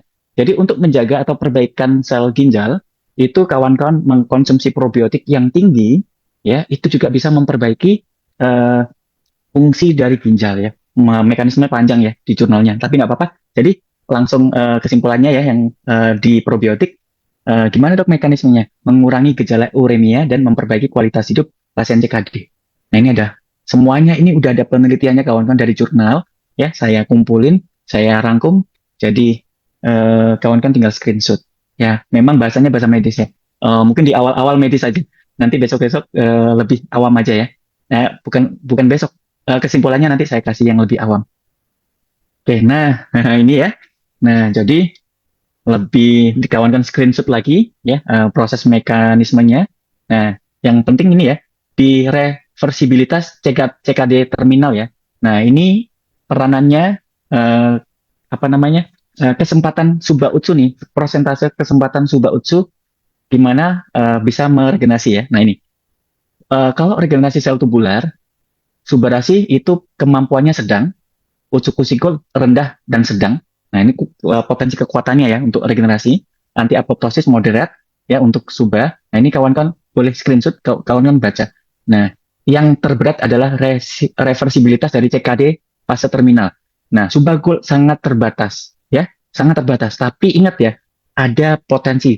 Nggak ada tulisan tidak bisa, tidak regenerasi, tapi sangat terbatas. Ya, eh, butuh waktu ya dan butuh effort usaha. Nanti usaha apa saja nanti saya terangkan. Nah ini Utsukushi juga sangat terbatas. Dua-dua Suba dan Usu punya potensi reversibilitas CKD terminal bisa membaik. Ya harapannya struktur ginjal yang hilang ya ya yang hilang bisa digantikan ya harapannya ya. Nah cuma berapa persen saya terangkan. Nah ini kawan-kawan, nah ini ya ini kawan-kawan screenshot ya. Untuk perbaikan dari gagal ginjal kronis ya, dari peranan AFC, nah ini prosentasenya. Jadi perbaikan sel tubular itu bisa membaik sebesar 10 sampai 20% ya. Kemudian penurunan inflamasi sistemik dan uremik itu sampai 60% perbaikannya, 40 sampai 60%. Nah, kemudian peningkatan energi sel dan kualitas hidup. Nah, itu 60 sampai 80% di minggu keempat ya, mulai di minggu keempat. Ya, ingat ini, perbaikan energi dan kualitas hidup pada pasien gagal ginjal dengan prosentase 60 sampai 80% itu di minggu keempat mulainya. Nah, kemudian penurunan kebutuhan dialisis. Nah, sehingga harapannya kan dialisis itu kan nanti berapa banyak cairan yang disedot ya, yang kelebihan itu kan nanti diukur ya, berapa cairan yang masuk, berapa cairan keluar, kemudian dari berat badan juga. Nah, itu dihitung. Kalau misalnya berat badannya naik, nah berarti gagal terapinya. Nah, yang penting ada kontrolnya ya. Nah, kalau misalnya penggunaan Suba dan Usu, nah kebutuhan dialisisnya, dialisis parsial bisa berkurang kawan-kawan. Nah, jadi maksudnya gini, harusnya disedot 2000 cc misalnya, disedot air yang kelebihan 2000 cc. Dengan menggunakan Suba dan Usu bisa berkurang 5 sampai 10% kebutuhan untuk dialisisnya. Jadi berarti dari 2000 berarti 1800 cc yang harus dikeluarkan. Nah, untuk sembuh total kawan-kawan nih, lepas dari dialisis, prosentasenya 1 sampai 2%. Nah, bukan nol ya. Ya, karena memang sangat berat. Ya, tetapi ingat, yang jangan dilihat yang angka ini, tapi dilihat angka yang di atasnya juga ya. Nah, oh berhenti dialisis, tapi lihat sel-sel yang lain itu ada perbaikan kawan-kawan. Ya, paham ini dulu. Ya, jadi ini penting. Kawan-kawan catat di sini ya. Potensi sembuh total secara medis memang sangat kecil. Ya, sembuh total ya.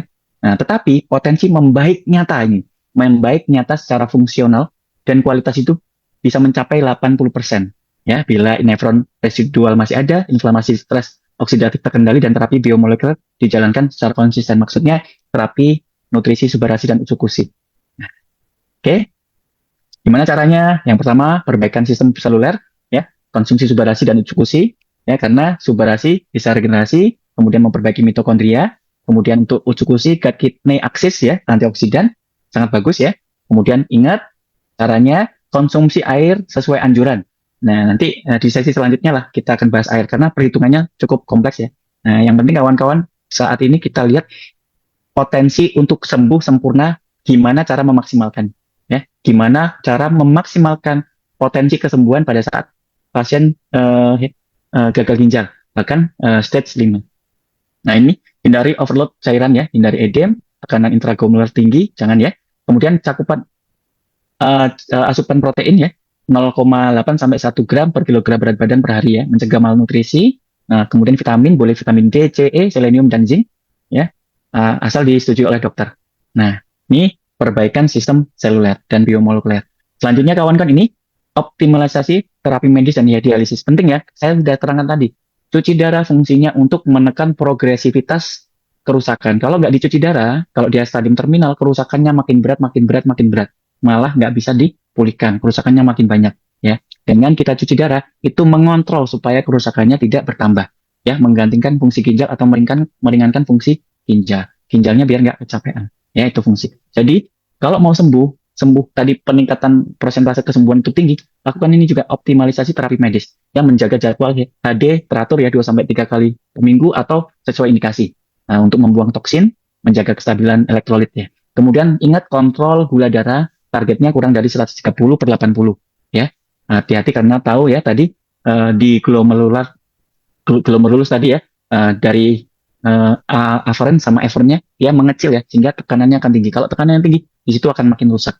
Ya, kemudian kontrol HbA1c kurang dari 6,5 ya. Kemudian obat anemia karena memang cenderung anemia. Nah, kalau misalnya anemia terus-terusan anemia, nah terjadi kerusakan di sel yang lainnya. Diskusi pengurakan dosis obat nefrotoksit. Kalau misalnya dokter ada mengkonsumsi meresepkan obat-obat nefrotoksit ya, kayak NSAID, kemudian aminoglikosida, nanti dokter intinya gini, jangan asal minum obat ya, konsultasikan ke dokter. Hati-hati kalau orang gagal ginjal minum obat ya. Nah terus langkahnya apa? Ini langkahnya ya konsumsi utsukushi karena mikrobiota usus itu sangat bagus ya. Dia bisa menurunkan toksin dari indoksil sulfat ya, karena sulfat naik loh di usus ya. Jadi menurunkan toksin sulfat di usus ya. Kemudian mengurangi fermentasi toksik di kolon, meningkatkan produksi ACE butirat yang menurunkan inflamasi ginjal ya. Nah, kemudian cukup tidur. Nah, dengan usus yang bagus, kita bisa memperbaiki pola tidur kita dan bisa menghindari stres kronik ya, sehingga kortisolnya bagus ya. Akhirnya inflamasi kronik itu bisa berkurang. Nah, dengan perbaikan dari mitokondria, mikrobiota ya, konsumsi utsukushi. Nah, apalagi dok yang harus dilakukan? Nah, olahraga teratur kawan-kawan, jalan 20-30 menit, 3-5 kali per minggu. Ya, kemudian meditasi tadi ya, relaksasi, zikir, tarik nafas tadi yang saya ajarkan. Kemudian boleh kawan-kawan paparan sinar matahari, ya, vitamin D alami penting, ya, supaya kalsium dan fosfatnya bisa seimbang. Hati-hati, ya. Kemudian boleh ditambah puasa intermittent ya, tapi dengan pengawasan. Nah, dukungan yang kelima, dukungan psikologis dan spiritual ya. Jadi kawan-kawan, di mana orang yang gagal ginjal itu merasa lemah ya. Nah, dokter ngomong memang ya lemah ya, merasa lemah. Nah, intinya nggak berdaya. Nah, disitulah peranan kita kawan-kawan, peranan support system. Nah, harus didukung ya secara psikologis. Nah, supaya apa? Supaya kadar kortisolnya rendah, nggak stres ya. Tekanan darahnya juga lebih stabil, sistem imun juga lebih baik. Nah, jadi support system ya, disemangatin ya, tidak disalahkan ya, jangan diberi apa ya, intinya pendampingan yang baik ya, sehingga merasa nggak sendirian lah gitu ya. Nah, langkah kecil tapi penting ya, menjaga rasa syukur, kemudian semangat hidup, dukungan keluarga yang penuh pengertian, berpikir positif ya terhadap pengobatan dan rezeki kesehatan. Nah, ini yang saya merahin kawan-kawan, fokus. Kalau kawan-kawan yang gagal ginjal mungkin yang ada di sini ya kawan-kawan, kawan-kawan tuh sering tuh melihatnya hasil lab, padahal di tubuh kawan-kawan tuh terasa lebih nyaman, lebih rileks, dan itu kawan-kawan, itu yang kawan-kawan harus syukuri. Kalau kawan-kawan itu syukuri, proses perbaikannya akan jauh lebih cepat. Nah, persentase perbaikan tadi nanti akan lebih meningkat. Ya, jangan, oh udah membaik gara-gara melihat hasil labor, kawan-kawan stres, kortisol naik, rusak. Kira-kira rugi nggak kawan-kawan? Rugi. Nah, jadi pentingnya ini saya sadarkan kawan-kawan yang untuk gagal ginjal ya, fokus pada hidup yang berkualitas. Insya Allah dengan AFC bisa membantu. Tadi udah saya terangkan ya, jurnal biomolekuler, ada penelitian-penelitian yang bisa membantu ya, Ya, cuma memang prosentasenya nggak tinggi ya, tapi ada eh, kemungkinan ya. Nah, jadi itu yang harus kita maksimalkan. Nah, gimana caranya itu tadi? Fokus pada hidup yang berkualitas, bukan sekedar angka laboratorium ya. Paham ya kawan-kawan ya? Karena memang butuh progres, yang proses yang memang nggak nggak cepat ya. Nah, akhirnya apa? Kalau kawan-kawan konsumsi AFC, kemudian tadi medis juga jalankan, pola hidup juga kawan-kawan perbaiki, terjadi peningkatan kawan-kawan. Ya, yang tadi kemungkinan untuk keluar dari dialisis, ya, dicuci darah dari kurang dari 1%, ini naik kawan-kawan, jadi 3 sampai 5%. Ya, yang lain-lain juga meningkat. Nah, ya, tolong nggak cuma konsumsi air sebelum cuci darah, ya, sebelum sampai ke gagal ginjal, tetapi yang saya sampaikan tadi tolong dijalankan. Nah, pada saat pasien cuci darah, memang konsumsi air memang dibatasi. Cuma kita bisa memaksimalkan. Nah, cara memaksimalkannya apa? Jadi nilai tertinggi yang diperbolehkan itu yang harus kita capai ya, dengan gelas ukur ya diukur. Kemudian pengeluaran keringat itu juga kita bisa maksimalkan dengan cara aktivitas fisik, olahraga yang nggak berlebihan, kemudian di kena paparan sinar matahari sehingga apa bisa tingkat kebutuhan air akan meningkat. Ya, kebutuhan air itu kan di sel kita kan butuh air tuh kurang lebih 500 sampai 800 cc per hari. Nah, ditambah urin. Kalau misalnya urinnya nggak keluar, berarti kita bisa maksimalkan 800 cc per hari. Nah, itu ya kawan-kawan ya. Itu yang dimaksimalkan dengan cara pola hidup yang saya terangkan tadi. Hasil akhirnya apa? Kita bisa memaksimalkan minum. Nah, cuma cara minumnya nggak boleh langsung banyak kawan-kawan. Ya, minumnya sedikit-sedikit tapi sering. Contoh, nah, kawan-kawan hitung 800 cc dalam 1 hari. Nah, kawan-kawan bagi itu dalam 12 jam. Bagi dalam per jamnya kawan-kawan minum berapa. Nah, seperti itu. Ya, jangan langsung minum sekali banyak. Nggak boleh. Malah rusak ya. Malah tiba-tiba beban ginjal, beban jantung akan meningkat. Jadi minum, kalau gagal ginjal, minum sedikit-sedikit ya. Dan teratur. Ya, oke. Nah, mungkin itu kawan-kawan yang bisa saya sampaikan. Ya, jaga makan garam, jaga makan gula, karena itu penyebab utama kerusakan ginjal. Mungkin itu yang bisa saya sampaikan, Mas Angga. Kita bahas di tanya jawab. Mungkin agak panjang ya. Apa namanya? Materinya tuh spesifik banget, medis banget. Ya mudah-mudahan sih kawan-kawan bosan ya. Nah, tapi mungkin di pembahasan-pembahasan selanjutnya, mudah-mudahan aku diberi kesempatan. Nah, saya akan bikin rangkuman yang lebih mudah. Cuma yang pertemuan awal saya tunjukkan potensi AFC, berapa prosentase kesembuhan, berapa gimana cara memaksimalkan prosentase itu. Ya, jadi kemungkinan dan harapan tetap timbul. Tapi ingat, ya saya ingatkan lagi, jangan terpaku dari hasil laboratorium. Kalau gagal ginjal, jangan terpaku. Tetapi kawan-kawan lihat fisiknya, ya kualitas hidupnya. Nah, kualitas hidupnya, oh dok masih cuci darah, oh dok eh, HB-nya masih rendah, oh dok ureum kreatinine masih tinggi, oh dok EGFR-nya masih berapa persen. Nah, jangan nanti kalau kawan-kawan terpaku itu stres, nggak boleh. Nah, dengan memperbaiki pola hidup, kawan-kawan konsumsi AFC, subarasi dan infusi secara rutin dan teratur ya. Nah, kemudian kualitas hidup akan meningkat. Nah, di situ kalau kualitas hidup meningkat, harapannya ya proses perbaikan dari sel ginjal secara keseluruhan itu bisa lebih cepat. Ya, itu ya paham ya? Paham konsep ini ya?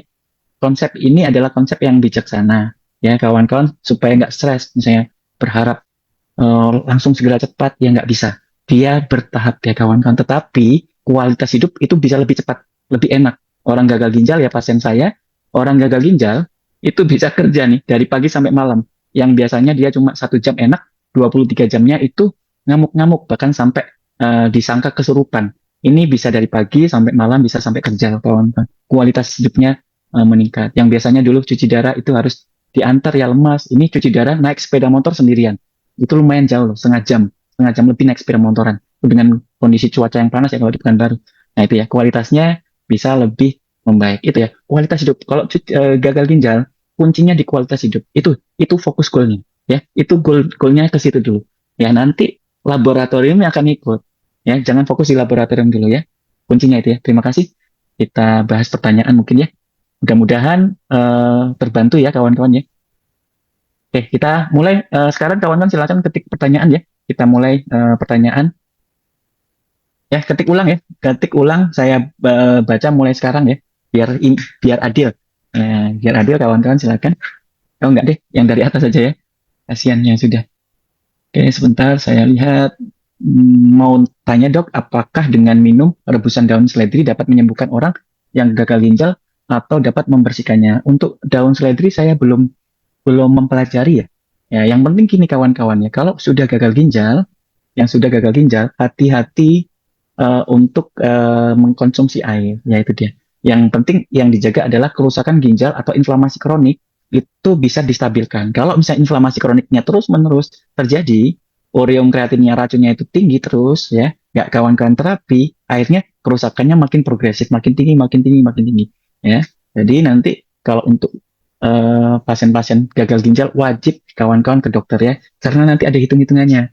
Jadi nggak bisa apa ya, nggak bisa kawan-kawan spekulasi sendiri karena resikonya terlalu tinggi ya kawan-kawan ya. Jadi cari dokter yang memiliki empati dan intinya dedikasi yang tinggi lah untuk ke kawan-kawannya karena itu pendampingannya harus harus baik ya. Nah, gimana cara berapa konsumsinya dan sebagainya biar nggak sembarangan ya. Nah, jadi memang untuk pasien gagal ginjal itu wajib ya, wajib konsultasi ke dokter ya, karena pemantauannya itu bisa harus rutin ya, nggak boleh sendirian kawan-kawan terapi. Nah, tapi kalau dari sisi seledri, ya kalau tumbuh-tumbuhan ingat kan dia ada antioksidannya. Cuma saya nggak bisa menakar antioksidannya ini apakah cukup, apakah kurang, apakah berlebihan. Nah itu ya. Kalau yang ada referensi yang cukup silakan ya. Yang penting nggak berlebihan. Oke. Bagaimana dengan diagnosa dokter Aki? Nah, kalau Aki itu akut ya. Akut itu bisa sembuh sempurna. Yang penting penanganannya cepat, tepat, dan akurat. Nah, tadi Aki kan disebabkan oleh 3 tempat ya, prerenal, renal, dan postrenal. Prerenal itu yang masuk ke ginjal dikit, kayak dehidrasi ya, kayak gagal jantung ya.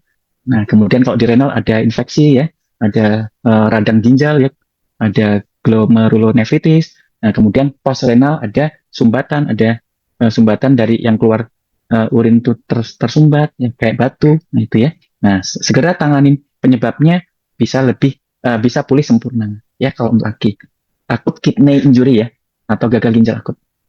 Dok kalau udah dok kalau udah lama nggak dikeluarin nggak ada astagfirullahaladzim. Bisa prostato kanker nggak dok? Saya ya lucu Mas Setiawan nggak ya? Nggak. Karena biasanya kalau di dalam tubuh kalau sudah mulai ambang batas biasanya biasanya ada respon di dalam tubuh kita kalau tidur itu bisa mimpi ya bisa mimpi jadi di dalam tubuh itu punya ini kawan-kawan punya mekanisme keseimbangan yang luar biasa kalau sperma kita nggak pernah dikeluarkan nggak ada eh, istri misalnya itu nanti akan memacu mimpi basah ya jadi jangan khawatir ya paling bagus apa ya nikah ya Mas Setiawan cari istri ya cari istri lagi lucu. Oke. Izin tanya dokter, jika seorang kena batu ginjal, apakah SOP Subarasi bisa hancurkan batu ginjalnya? Nah, tergantung batunya ya. Nah, jadi tetap, nah, Subarasi dan Utsukushi itu pelengkap ya kawan-kawannya, pelengkap, pendamping medis yang sangat baik. Nah, jadi jangan eh, tanpa didampingi oleh medis, apalagi kondisi-kondisi penyakit yang memang resikonya tinggi. Nah, resikonya tinggi, maksudnya apa? Kalau terlambat bisa makin rusak gitu. Itu yang resikonya tinggi. Jadi kawan kan harus evaluasi dengan medis ya, supaya bisa terpantau baik nanti dari gejala maupun dari hasil labornya, ya, hasil dari pemeriksaan penunjangnya baik ronsen dan lain MRI, CT scan dan sebagainya. Ya, jadi intinya bisa, ya, cuma harus didampingi dengan medis ya. Jadi bisa terpantau dengan baik. Kalau misalnya kurang kuat Subarasi dan Utsukushinya akan berbahaya. Jadi gimana dok supaya nggak berbahaya? Ya dari awal sudah kombinasi dengan medis ya. AFC itu menyempurnakan. Assalamualaikum dok, izin nanya, suami di empedunya ada benjolan terus di uremnya tinggi. Apakah bisa diperbaiki sama nutrisi Subarasi? Nah itu tadi ya sudah saya sampaikan ya perbaikannya itu menyeluruh. Tapi ingat ya kondisi tubuh. Nah ditambah pola-pola hidup yang lain. Ingat kalau empedu itu berarti garam ya. Nah, garam dan lemak ya, garam empedu. Nah, konsentrasi antara garam empedu dan air itu konsentrasinya jelek ya.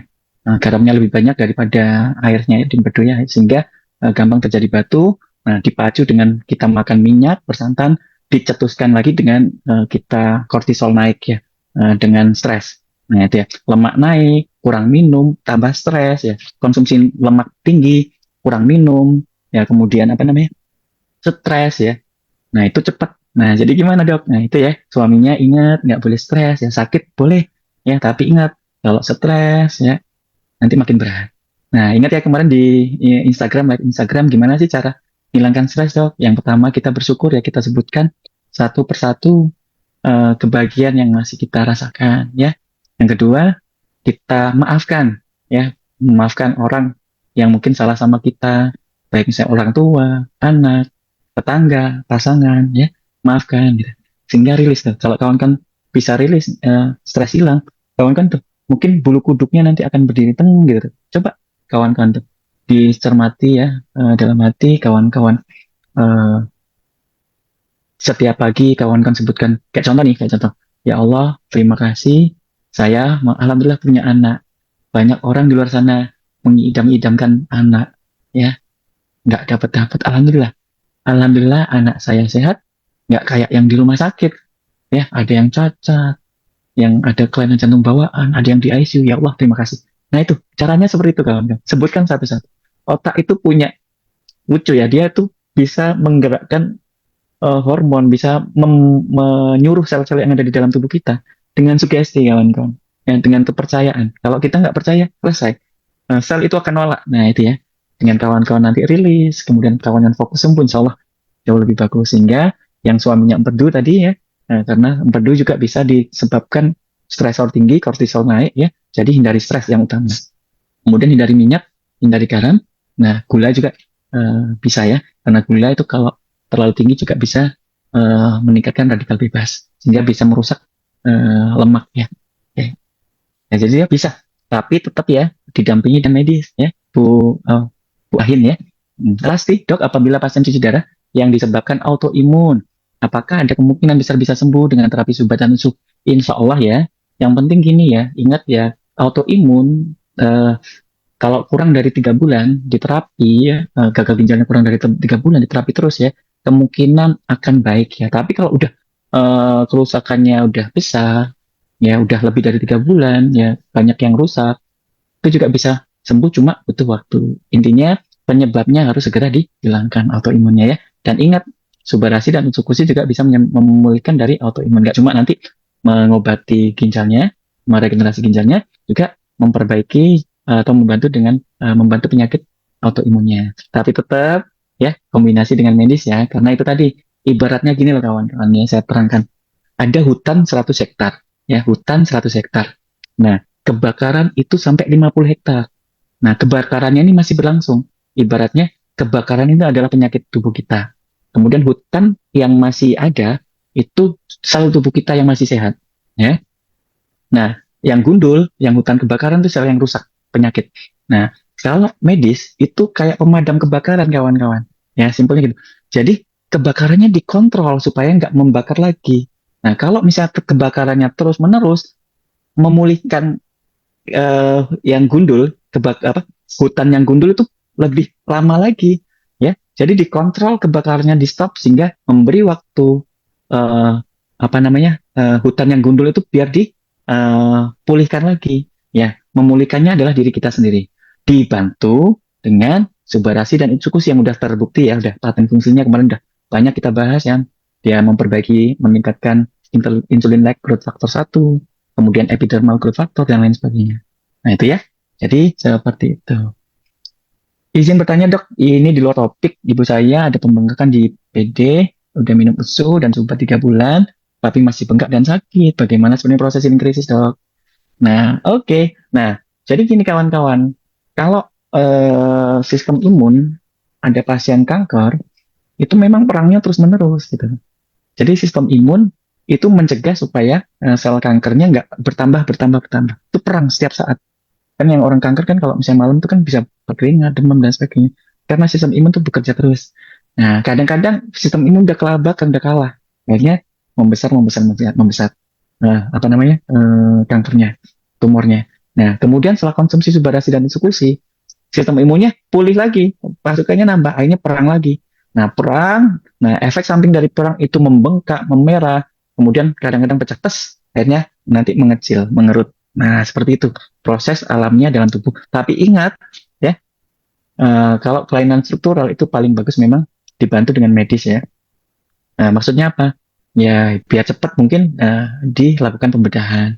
Karena memang pembedahan itu ya bisa lebih efektif dan efisien dibantu dengan subah ya. Kalau misalnya kita andalkan ARC saja, kebutuhannya banyak banget kawan-kawan. Kalau uangnya banyak sih nggak apa-apa, tapi kalau uangnya terbatas bagus mengkombinasikannya, lebih bijaksana. Nanti kalau misalnya dia dioperasi, operasinya juga lebih mudah karena dia sudah, harapannya sudah lebih stabil ya. Nah, sehingga mudah dioperasi. Kemudian komplikasi pada saat operasi juga bisa dikendalikan karena kualitas darahnya bagus ya, antioksidannya, inflamasi kroniknya sudah ditekan dan lain sebagainya ya. Nah, kemudian proses pemulihannya juga lebih cepat dan hasil akhirnya harapannya tidak kambuh lagi. Karena ingat ya, sumber tumor salah satunya ya, kanker itu di usus ya. Nah, itu kan ususnya juga dibersihkan. Jadi kompleksitas pemulihannya jauh lebih sempurna jika kombinasi ya. Oke. Dok, kolesterol tinggi, gula darah tinggi, tensi juga tinggi. Oke, ini bahaya ya. Bahaya. Kolesterol tinggi, gula tinggi, tensi tinggi, bahaya. Segera kontrol. Ya, Sulastri ya. Sulastri, kontrol, tolong ya. Tolong kontrol. Kontrol itu nggak cuma obat ya. Semua, stres, pola tidur, olahraga, banyak itu pola hidup semua harus diperbaiki. Mulai dari sekarang, olahraganya apa? Body mass ya. Peningkatan massa otot, lemak dan gula itu sangat bagus kalau ototnya kita besar ya. Tempat penyimpanan lemak itu bagus di otot. Gulanya itu dipakai oleh otot 70%. Nah, oke ya. Jadi jangan malas ya, maksudnya. Ya pola hidup ya, ini hati-hati. Kenapa? Resiko terhadap kegagalan ginjal itu tinggi ya. Selesai ya. Segera konsultasi ke dokter. Ya boleh konsumsi AFC-nya. Pola hidupnya harus dijaga. Tadi ya saya terangkan tuh gimana cara spill sedikit ya terkait masalah pola hidup. Tarik nafas juga. Minum, ingat ya minum. Jangan sampai nunggu haus dan jangan langsung sekali minum langsung banyak. Ya, minum sedikit-sedikit tapi sering. Dalam 1 jam kita habis 200 cc. Kalau yang belum gagal ginjal, ya 100 cc, 200 cc per jam. Dengan cara minumnya sedikit-sedikit, jangan sekali minum ya. Ya. Tuh, dok, apakah bapak saya sakit ginjal, sudah cuci darah 2 kali, sudah konsumsi obat usul, namun bengkak kakinya dan malas makan. Ya, nah memang proses ini kan kalau malas makan kan ingat ya, racun di dalam darah itu menyebabkan inflamasi kronis. Nah, inflamasi kronis itu kayak kita demam ya, meriang ya, di badan nggak enak, sakit-sakit, mual, malas makan. Nah, itu memang bawaannya. Cuma ya, terus ya, proses-proses awal akan seperti itu. Ingat ya tadi perbaikan di minggu keempat lah ya. Nah, jadi nggak apa-apa, lanjutkan terus ya, karena proses perbaikannya itu nggak langsung berubah karena di awal-awal tahapan terapi pada saat pasien gagal ginjal adalah mengurangi progresivitas, mengurangi kerusakan, ya. Kerusakannya jangan makin berat. Nah, penyebabnya kita kontrol, ya. Kemudian kerusakannya kita hold, ya. Nggak makin rusak itu ya. Poinnya di situ. Jadi, oh, konsumsi sumber acid cukup sih, kok nggak ada ini malah nggak enak dok ini. Memang ya di awal-awal. Nah, karena fungsi di awal-awal itu mengontrol supaya kerusakan yang lebih berat itu nggak terjadi. Karena ingat gagal ginjal itu dia proses penyakitnya itu progresif banget gitu. Kerusakannya itu numpuk, dia makin cepat kayak log phase gitu. Nah, kalau dengan dikontrol ya dari medis, pola hidup sama sumber diskusi, fungsinya ngontrol dulu supaya kerusakannya bisa ditahan. Setelah kerusakan ditahan baru sel-selnya diperbaiki. Ya, nggak cuma sel ginjal ya, seluruh sel yang ada dalam tubuh kita diperbaiki. Hasil akhirnya apa? Nanti kualitas hidup akan mulai meningkat, makan pun enak, nggak lemes dan sebagainya. Ya, seperti itu ya. Zainab asal Tanggarong ya. Untuk kakinya bengkak, hati-hati berarti masih ada kelebihan cairan. Nah, kelebihan cairan bisa ya nanti dihitung ya berat badan dan sebagainya. Boleh nanti silakan kontrol ya atau ada bendungan ya bendungan. Nah, intinya misalnya kakinya terlalu lama di bawah misalnya, sedangkan ototnya lemas ya. Nah, ingat yang membantu untuk mengalirkan pembuluh darah dari kaki ke atas itu salah satunya otot betis ya. Jadi kawan-kawan tuh untuk yang gagal ginjal, kalau bisa memang salah satu olahraganya adalah penguatan otot betis ya, sehingga nggak gampang bengkak nanti kakinya ya. akhirnya aliran darah dari bawah ke atas tuh biar bisa bagus. Gimana dok cara latihan otot betis ya, peningkatan otot betis banyak di YouTube ya, silakan dicari ya. Nah, yang penting tidak berlebihan. Olahraga pada pasien gagal ginjal itu bertahap ya kawan. Jangan langsung digas. Ya nanti malah kerusakan sel ya. Kalau kerusakan sel malah urium kreatinin makin banyak ya, malah berbahaya. Dia bertahap. Dok, suami saya tidak gula, tensi juga baik, cuma asam urat naik, turun. Nah, tiba-tiba drop masuk rumah sakit dan hasilnya CKD stadium 5. Wah, ya, ya ini ya. Nah, jadi eh hmm, Mas terapi medis penyebabnya ginjal rusak. Tapi ya, jadi gini loh kawan-kawan. Tanda-tanda ingat ya, penyebabnya memang 30 sampai 40% untuk dari hipertensi ya, kemudian dari diabetes ya. Cuma ingat kawan-kawan, ada nefrotoksik, apa minuman bersoda, minuman kandungan kafein tinggi, kemudian zat pengawet ya kayak makanan-makanan yang banyak MSG-nya, ciki-ciki dan sebagainya. Itu kadar garamnya tinggi kawan-kawan. Nggak langsung mempengaruhi tekanan darah, tapi merusak langsung di ginjal kawan-kawan. Akhirnya apa? Itu tadi salah satu asam uratnya ya naik turun karena ingat ya ginjalnya juga kerjanya berarti nggak maksimal ya, harusnya normal ya, dia naik turun ya hati-hati. Nah jadi kalau sudah terjadi seperti ini oke nggak apa-apa. Ya ingat kembali ya memperbaiki kualitas hidup, jangan pusing di hasil labor. Kalau hasil labor nanti stres. Nah stres meningkatkan kortisol, makin banyak sel ginjal yang rusak nggak sembuh-sembuh. Ya jadi poinnya itu ya, memperbaiki kualitas hidup dulu. Setelah kualitas hidup itu baik, nanti hormon dalam tubuh kita bagus, regenerasi kita jauh lebih bagus nanti tingkatnya ya. Bapak saya tidak tekanan dan tidak diabetes. Oke. Dok, jika ada ginjal, ada tumor, apakah akan mengarah ke ya segera konsultasikan ya. Nah, kalau tumornya menghambat di saluran, ya bisa tensinya naik atau bisa tersumbat akhirnya ginjalnya rusak. Ya, ya saya konsultasi ke dokter ya. Nah, kalau AFC-nya udah bagus. Selamat sore dokter. Kalau ginjal mengecil tidak berfungsi lagi, pernah cuci darah. Sekarang tidak cuci darah lagi, tapi cuci dengan infus setiap 6 jam. Wah, apa ini? Tapi cuci dengan infus setiap 6 jam. Mohon penjelasannya dok, apakah konsumsi AFC bisa jadi solusi? Ini saya Redmi 8, saya kurang paham ya. Eh, apakah PAD ya atau peritoneal dialisis ya? Apakah seperti itu? Nggak dicuci darah tapi sudah dilakukan operasi untuk peritoneum dialisis ya, PAD ya. Nah, mungkin kurang jelas, mungkin takut saya salah jawab ya. Kemudian Dedi Saputra, dok, makanan apa saja yang dihindarkan agar ginjal tetap gula, garam, lemak? Ya, gula, garam, lemak. Yang paling banyak gula, garam, lemak. Ya, nah, yang goreng-goreng nggak apa-apa. Ya, gula, garam, lemak. Udah hindari itu aja. Ya, minuman bersoda jelas ya. Kayak gini loh kawan-kawan. Ya, itu konsep. Kawan-kawan saya kasih konsep. Cuma kawan-kawan bisa membayangkan makanan apa saja.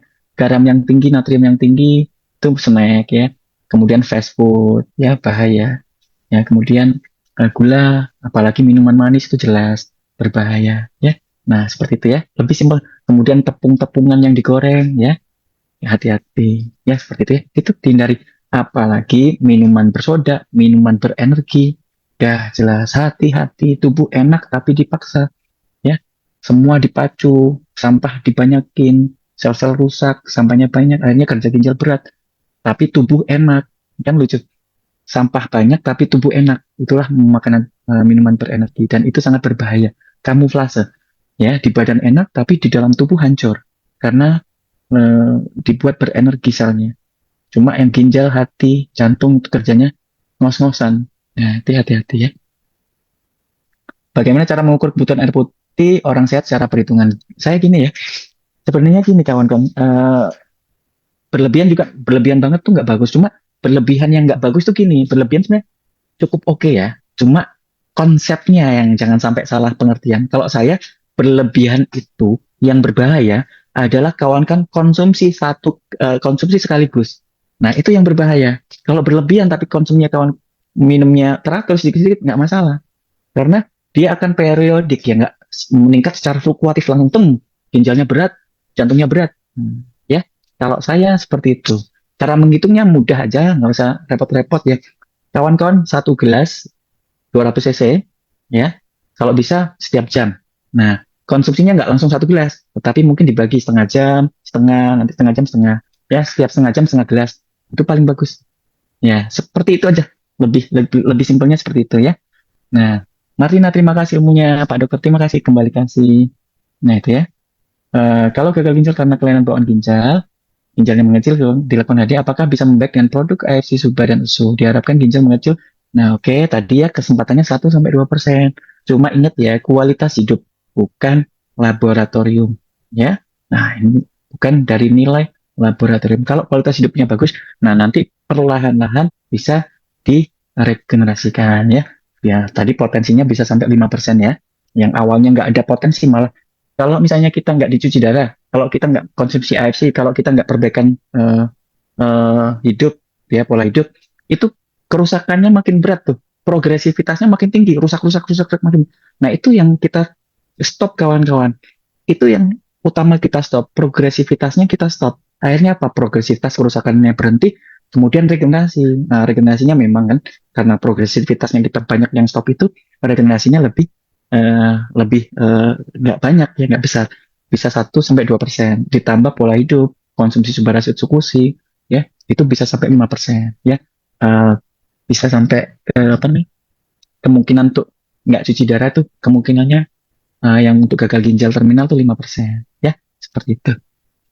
Apakah setelah konsumsi air bisa sembuh permanen? Nah sudah saya terangkan ya. Estimasi laju filtrasi glomerulus hanya 43 bagaimana untuk menaikkannya udah nggak usah. EGFR ya, jangan terlalu terpaku kawan-kawan ya, jangan terlalu terpaku sama oh hasil lab. Tapi pola hidup kita yang perbaiki fokus ke pola hidup kita. Gimana komitmen kita hindari stres. Nah itu, kalau kita udah tahu nih kalau kita fokus terus ke situ stres makin berat ya kerusakan. Ya, oke ya. Nah jadi gimana dok? Ya rutin kontrol dulu, pola hidup dijaga, konsumsi AFC ya rutinnya. Karena itu tadi udah saya kawan-kawan tadi screen setiap tabelnya. Nah itulah mekanismenya ya secara biomolekuler. Kemudian ada penelitiannya. Nah seperti itu ya. Selamat sore Pak Dokter, izin bertanya kalau sudah dibatasi minum tapi pasien merasa kehausan apa bisa dengan minum es batu? Oh nggak boleh, malah es ini nggak boleh loh ya. Jadi terbatas minumnya, malah es ini nggak boleh. Ya. Hmm. Nah jadi gini kawan-kawan, haus itu reaksi tubuh ya memang ya, sel kekurangan cairan. Nah biasanya kawan kan boleh. Jadi gini, kawan-kawan itu kan ada batasan minum. Sehari itu kurang lebih kebutuhan 500 sampai 800 cc plus. Ya, tergantung nanti hitungannya berat badan ya. Tapi secara umum ya rata-rata itu 500 sampai 800 cc ditambah jumlah urin. Kalau urinnya itu ada, ya berarti dicek berapa. Taruhlah 200 cc misalnya urinnya ya. Berarti 500 sampai 800 cc ditambah 200. Berarti 700 sampai 1000 cc per hari. Boleh minumnya. Nah, di situ ya kawan-kawan sehingga apa namanya? Sehingga kawan-kawan bisa konsumsi. Nah, boleh konsumsi sedikit, yang penting jangan langsung banyak. Konsumsi pada saat kawan-kawan cuci darah apa gagal ginjal tuh nggak boleh langsung banyak, sedikit, nanti sedikit gitu ya. Nah, sehingga nanti yang sedikit itu dengan kita bernafas, dengan kita berkeringat, harapannya dia seimbang ya.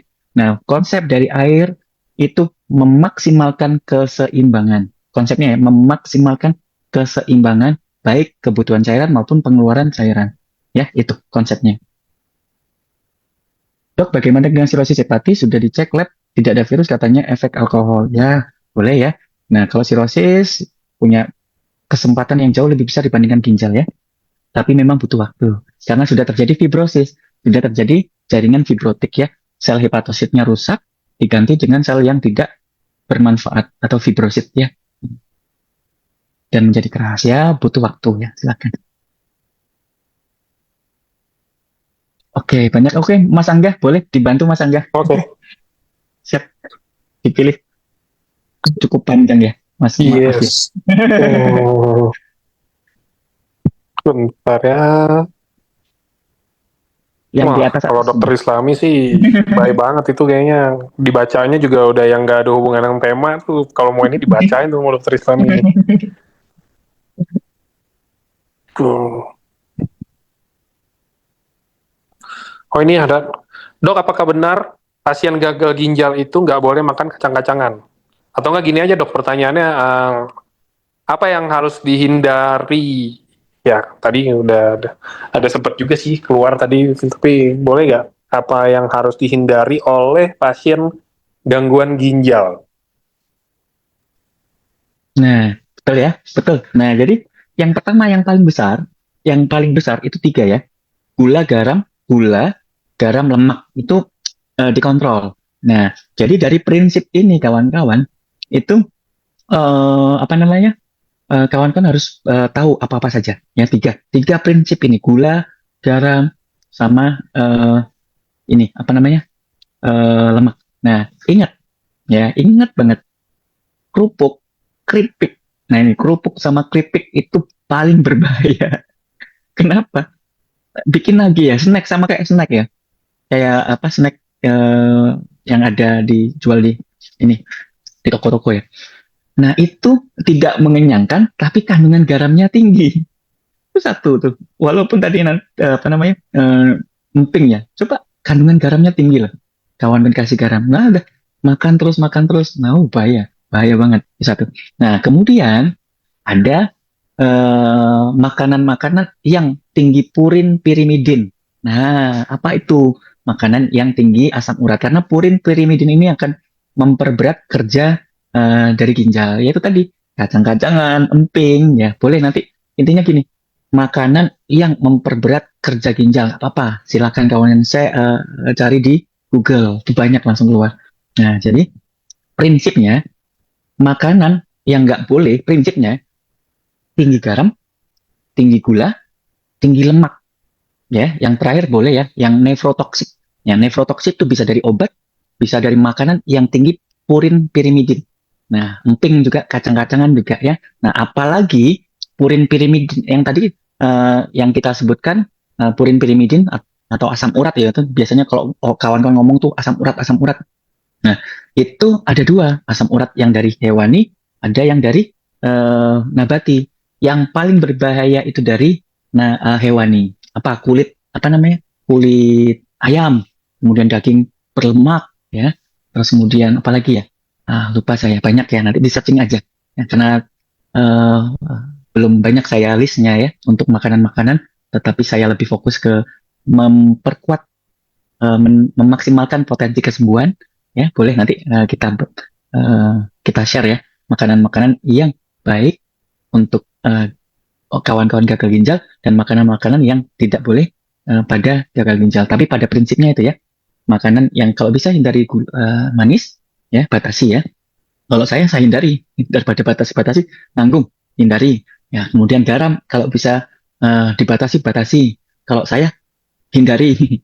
Kemudian lemak, ya lemak itu juga dibatasi. Kalau lemak masih dibatasi ya nggak apa-apa. Tapi lemak yang kita konsumsi yang lemak yang baik ya, lemak yang tidak jenuh. Nah, kemudian yang dibatasi adalah nefrotoksik ya, makanan-makanan yang merusak ginjal. Ya itu tadi, baik obat, minuman bersoda, minuman berenergi, minuman beralkohol, kemudian makanan-makanan yang kandungan purin pirimidinnya tinggi, ya asam uratnya tinggi. Mungkin itu Mas Angga. Oke, siap. Oke, ada lagi pertanyaan dok. Apakah orang dengan penyakit ginjal itu langsung kelihatan saat ini, ataukah mungkin bisa di beberapa bulan atau bahkan beberapa tahun ke depan? Nah, apakah orang kalau misalkan gini dok, saya paham pertanyaannya sih kayak misalkan kalau orang misalkan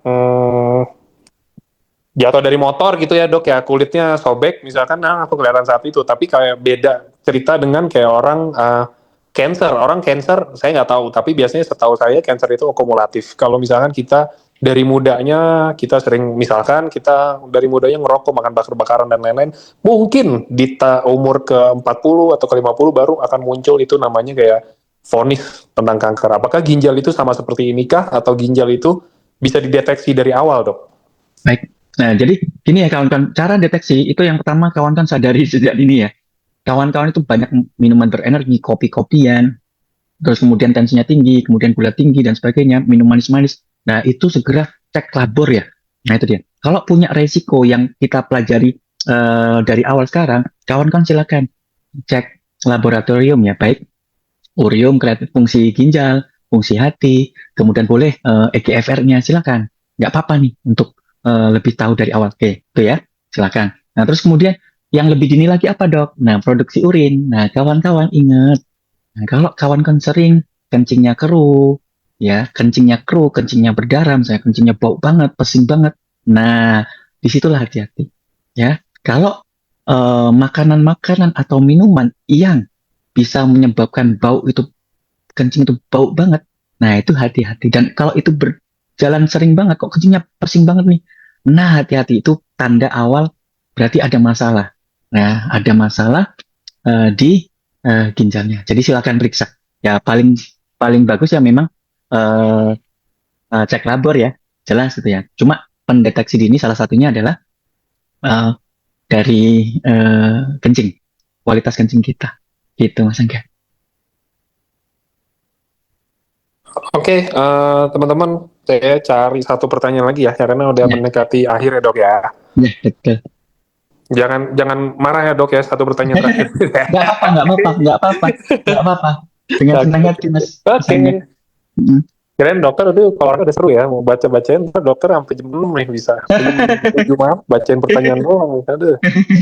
Nggak apa-apa. Hmm. Mm-mm. Nah, pertanyaannya banyak kan yang di luar tema. Nggak apa-apa, pertanyaan terakhir Boleh, gini aja dok. boleh. Pertanyaan terakhirnya itu terakhir untuk pesan dari dokter Islami sendiri ya, untuk baik orang yang menurut dia ginjalnya masih sehat atau yang memang sudah terbukti ginjalnya udah nggak bisa dibilang berantakan juga sih, saya nggak tahu ya, masih ada yang tahap awal baru rusak dan sampai tahap akhir udah mendekati gagal ginjal. Eh, harus apa aja? Apakah harus harus jaga sebegitunya banget atau misalkan konsumsi yang kita yakinin bener aja? Nah, yang kedua, kalau dari sisi produknya, Subarashi Utsukushi Hikari, misalkan kita mau konsumsi baik untuk yang menjaga, mencegah, dan untuk yang lagi proses pemulihan atau bahkan udah kena gangguan ginjal, itu harus konsumsi berapa aja dok? Nah, saran ya. Jadi kan kita kejar-kejaran antara progresivitas dari penyakit ya. Itu yang harus kita kejar. Bahkan ginjal itu eh, intinya dia bukan penyebab utama, biasanya dari organ lain. Ginjal itu kasihan ya, dia yang apa namanya, tukang sapu ya. Nah, yang lain rusak, ya, ginjalnya dia tukang sapu. Nah, jadi kawan-kawan nggak berfokus di ginjal, tapi pengobatan AFC dan yang lain-lain ya, mengkombinasikan terapi itu nggak cuma mengobatin ginjalnya, mengobatin yang lain loh. Diabetesnya, hipertensinya, kemudian ususnya, hatinya, dan lain sebagainya. Nah, itu juga diperbaiki sehingga ginjal ini bisa lebih ringan karena dia salah satu mungkin organ yang diserang bukan penyerangnya. Nah, itu ya. Jadi progresivitasnya harus di stop. Nah, jadi konsumsinya saya sarankan di awal minimal 2 pasang. Kalau bagus sih 3 pasang selama 1 bulan. Dok, apakah nggak berbahaya? Kan ini termasuk protein, padahal protein itu kita harus batasi. Nah, dia peptida ya kawan-kawan ya. Yang berbahaya memperberat kerja ginjal adalah protein makroprotein ya, makroprotein yang dipecah ya sehingga menjadi mikronutrien, sehingga menjadi asam amino. Pemecahan protein yang tinggi menjadi asam amino itu mengeluarkan sampah. Nah, sampah ini yang memperberat kerja ginjal. Yang nutrisinya diserap oleh sel, sampahnya dibuang ke ginjal. Nah, itu ya, metabolisme protein. Nah, di Utsukushi Subarashi Hikari, ingat ya, nanosize. Nanosize itu ukurannya sangat kecil dan mikronutrien. Dia sudah langsung menjadi mikronutrien. Maksudnya apa? Langsung dipakai sel tanpa mengeluarkan sampah yang berlebih, tanpa memperberat kerja ginjal. Jadi, kawan-kawan silakan konsumsinya sesuai dengan saran ya. Kalau dari saran kan 3 saset ya selama 6 bulan per produk. Nah, dari 1 sampai 3 saset ya per produk dan itu disesuaikan dengan kondisi masing-masing. Kalau kawan-kawan progresnya mau cepat memang agak banyak ya 3. Kalau mau lama ya boleh berkurang, tapi waktunya jauh lebih lama. Jadi semakin optimal di awal, proses perbaikannya juga bisa lebih cepat. Sarannya, Sumba Utsu 3 pasang, kalau dalam 1 bulan, kita boost karena perbaikannya itu di semuanya, nggak cuma di ginjalnya, karena penyebabnya harus kita perbaiki, maka di 1 bulan pertama saya sarankan 3 pasang, kemudian bulan selanjutnya boleh kawan-kawan ini sesuaikan, boleh dilanjutkan 3 pasang atau kawan-kawan turunkan silakan. Dan itu kawan-kawan evaluasi, dilihat perkembangannya. Ingat, gagal ginjal adalah kualitas hidupnya yang diutamakan, bukan hasil labor. Nah, kalau kualitas hidupnya membaik, nanti hasil labornya akan membaik juga. Ya, seperti itu, Mas Angga, jawabannya. Oke, kalau gitu Oke. itu aja. Terima kasih dokter dan terima kasih Semoga teman-teman semuanya. bermanfaat semua. Ada Iya. dokter-dokter juga nih, Dokter Rara, Dokter Dini, dokter semua yang nggak saya sebutkan satu-satu, Dok. Izin, Dok. Iya. Izin, Dok, kalau ada salah koreksi ya, Dok. Oke. Terima Oke, kasih itu. semua. Terima kasih untuk teman-teman juga yang sudah setia ya, untuk udah nonton selalu acara hari ini, selalu interaktif juga ya kan, masih mau tanya jawab, memberikan pertanyaan, nunggu jawaban dan lain-lainnya. Sampai ketemu di acara berikutnya dan selamat sore semuanya. Thank you dokter dan selamat Ya, beraktivitas kasih. kembali semuanya. Makasih Selamat sore. semua. Thank you Kasih semua. dokter. Kasih. Dadah.